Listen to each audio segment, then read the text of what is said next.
Hello, ladies and gentlemen, boys, girls, dogs, and cats, and welcome back to Calm Down and Level Up. Today we are here again in Every State Independent. A lot of stuff is going on right now that's pretty important to the future of this series, so we're going to be diving into those events right now.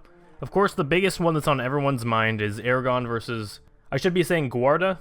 That's a little bit better way to say it with the U in there. It's still wrong, but it's fine. Also looks like major peace deals over in the United States as well as Japan. And China, actually, too.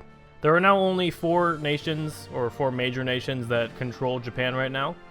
And it looks like this major purple one here is probably going to win it with 5 divisions and 25 military factories. Virginia is now very strong in America, and they definitely have a chance of doing pretty good.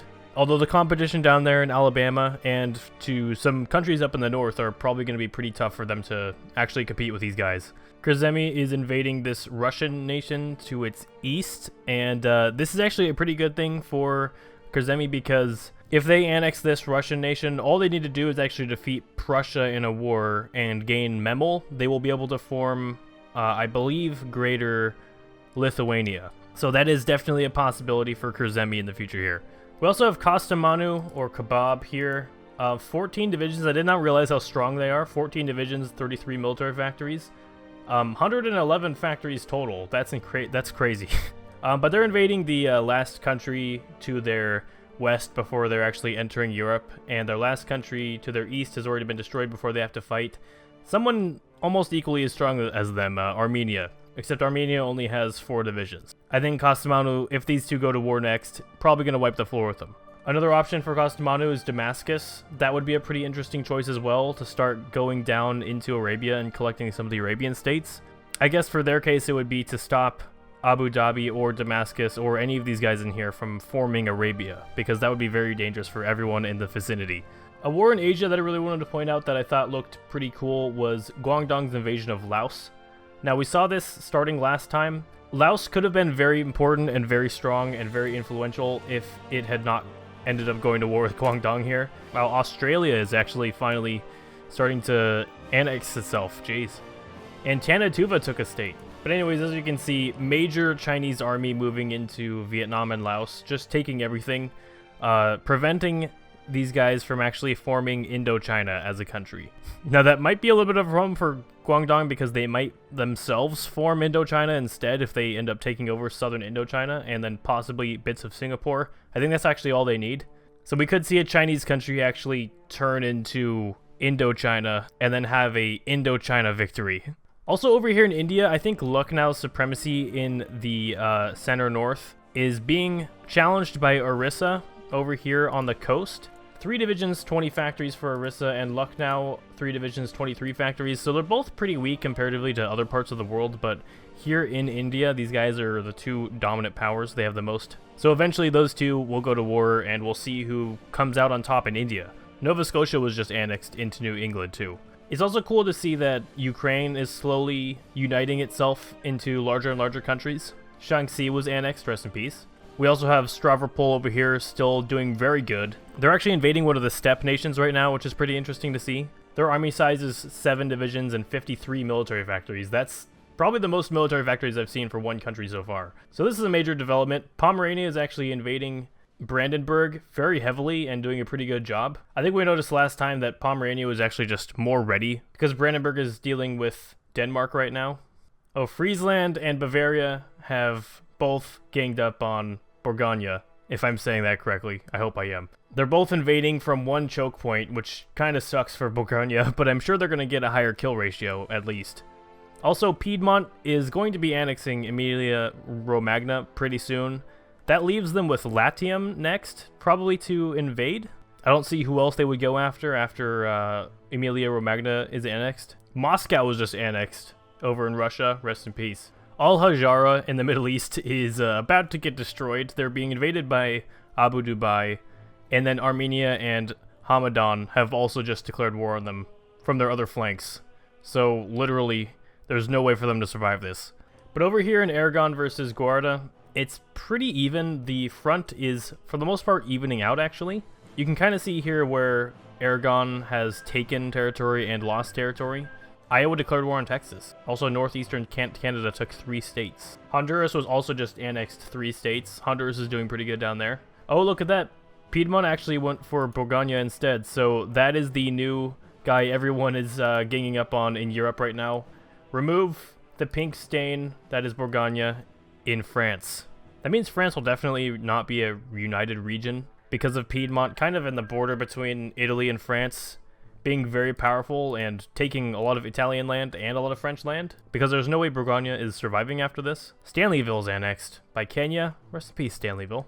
Oh my god. Hirohito.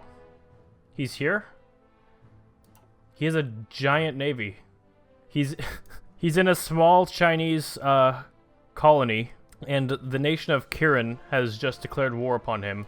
Looks like they only have 2 divisions. So can Hirohito make a comeback? They have their flag, they have fortifications, they even have their own models back.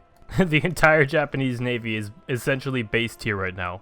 Our next war on Bourgogne, Pas-de-Calais, has just declared war on them. Brittany was annexed, and Bourgogne did get one of the states, but that's not going to matter pretty soon. This is what North America looks like now after quite a few peace deals that have happened since I started this episode. As well as here is South America. Very even. We can't really tell who's winning right now in South America.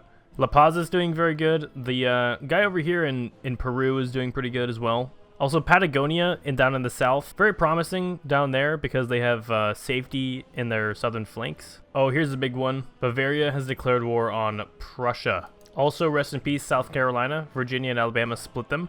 And Lucknow officially annexed the country they were just at war with. And they will be invading Tibet now, although there's not much of Tibet left to invade. Last I checked, Aragon had 8 divisions, and since the war, they now have 16, so their troop numbers have doubled, as well as they now have 54 factories. Over here in Guarda, they're still doing very good for kind of being the underdog here, but they've only got 13 divisions and 43 factories. Not only is the country that wins this war going to be able to form a really strong nation, but they're going to have almost 100 military factories in their name. Guangdong declared war on Yunnan. That means that there was a peace deal over in China. But first, Brandenburg was just annexed. That completely changes the balance of power over here in Germany. Pomerania is probably now the strongest of the German nations. I know Bavaria is very strong too. I think they might have the most divisions. Bavaria has 12 divisions and 50 factories. Pomerania has 10 divisions, 46 factories. Oh, and Pomerania has also declared war on Prussia. Prussia has 7 divisions, 56 factories. And if you want to count Friesland as well, 11 divisions and 55 factories. To our other peace deal over here, Guangdong has annexed both Laos and northern Vietnam. And then it looks like southern Indochina got Siam. So they both got quite a lot out of that. And Guangdong did not declare war on southern Indochina yet. So southern Indochina gets a chance to kind of get stronger and hopefully defend themselves against the definitely incoming Guangdong invasion. But now they're going after Yunnan to continue to thicken themselves up. Here's another major peace deal in the Middle East. Al-Hajara was just annexed. So we have Abu Dhabi, Armenia, and Hamadan all splitting it. So we're going to see how this area erupts into war next. Armenia is now at war with Damascus. That's an interesting one.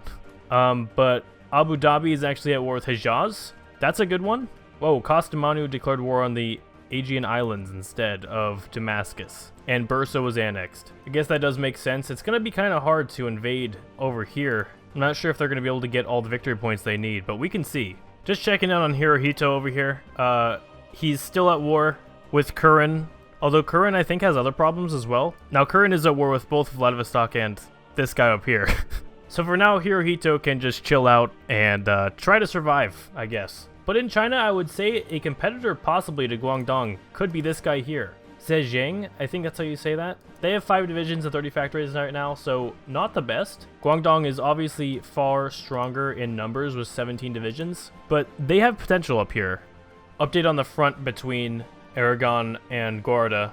Looks like Aragon has taken more territory still at this point, but Guarda's still in this. They have a chance of cutting off a lot of Aragon's forces in the south, and possibly killing off quite a few divisions. Also, rip Yunnan. Whoa, this guy took the states instead. Mandalay. This is all that Bourgogne is now. They've been invaded at all sides except for their front with Aragon. This is going to be quite a peace deal when it erupts. And there we go. Kastamonu declared war on Damascus. They annexed the Aegean Islands already? No, but I guess they just declared 2 offensive wars at once. That's interesting. I have not seen that yet.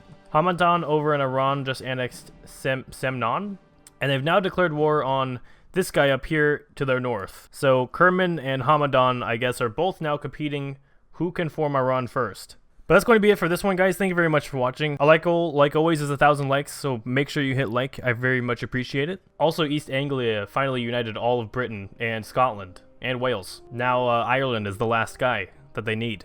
And we're almost at 20k as well, so we're going to have a lot of fun at 20k. So make sure you hit subscribe to help us get us there even quicker. But anyways, guys, if you like this video, make sure to leave a like, favorite, and subscribe if you guys are new.